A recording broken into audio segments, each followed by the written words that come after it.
ഭഗവാനെ, കൃഷ്ണ, ഗുരുവായൂരപ്പ എന്നെല്ലാം വിളിച്ച് കിഴക്കേ നടയിലേക്ക് എത്തുമ്പോൾ നമ്മെ വിസ്മയിപ്പിക്കുന്ന നടപ്പുരയാണിപ്പോൾ കാണുക. കിഴക്കേ നടപ്പുരയുടെ മുന്നിൽ ക്ഷേത്രം പോലെ ഉയർന്നു നിൽക്കുന്ന അലങ്കാര ഗോപുരത്തിൻ്റെ ഗരിമ ഒന്ന് കാണേണ്ടത് തന്നെയാണ്. നാം കണ്ണിമയ്ക്കാതെ നോക്കി നിൽക്കുന്ന ഇരുനില ഗോപുരത്തിൻ്റെ അപ്പുറത്തെ നടപ്പുരയിലാകട്ടെ വിസ്മയാവഹമായ ഭക്തിരസം നുരയുന്ന ശില്പങ്ങളും ആഞ്ഞിലിമരവും ഇരുമ്പുമെല്ലാം ഉപയോഗിച്ചുണ്ടാക്കിയ വ്യാളിരൂപങ്ങളും മുഖപ്പുകളും താഴികക്കുടങ്ങളുമെല്ലാം ഈ ഗോപുരത്തെ കമനീയമാക്കുന്നു. നടപ്പന്തലിൻ്റെ തൂണുകളിൽ ദശാവതാര ശില്പങ്ങൾ നമുക്ക് കാണാനായിട്ട് സാധിക്കും. അതുകൂടാതെ തന്നെ കൃഷ്ണഭഗവാന്റെ ബാല്യലീലകളുമായി ബന്ധപ്പെട്ട ചില സന്ദർഭങ്ങളും നമുക്ക് ഈ തൂണുകളിൽ കാണാൻ കഴിയുന്നുണ്ട്. നിലവിലുണ്ടായിരുന്ന കിഴക്കേ നടപ്പുരയിൽ നിന്ന് ഏകദേശം 70 മീറ്ററാണ് പുതിയ ഭാഗത്തിൻ്റെ നീളം. പുതിയ ഗോപുരത്തിൻ്റെ നിർമ്മാണത്തോടെ നടപ്പന്തലിന് സൗകര്യവും വർദ്ധിച്ചിരിക്കുന്നു.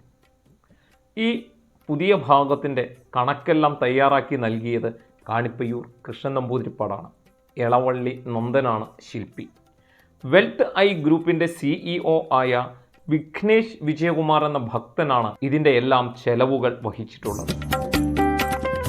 ഈ കഴിഞ്ഞ ജൂലൈ മാസം 7-ന് പശ്ചിമ ബംഗാൾ ഗവർണർ ശ്രീ CV ആനന്ദബോസ് നിലവിളക്ക് തെളിയിച്ച് സമർപ്പിച്ച അലങ്കാര ഗോപുരത്തിൻ്റെ വിവിധ ദൃശ്യങ്ങൾ നമുക്കിപ്പോൾ കാണാം.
ഈ കാഴ്ചകളുമായി നിങ്ങൾക്ക് മുന്നിലെത്തുന്ന ആദ്യത്തെ വീഡിയോ ആണിത്.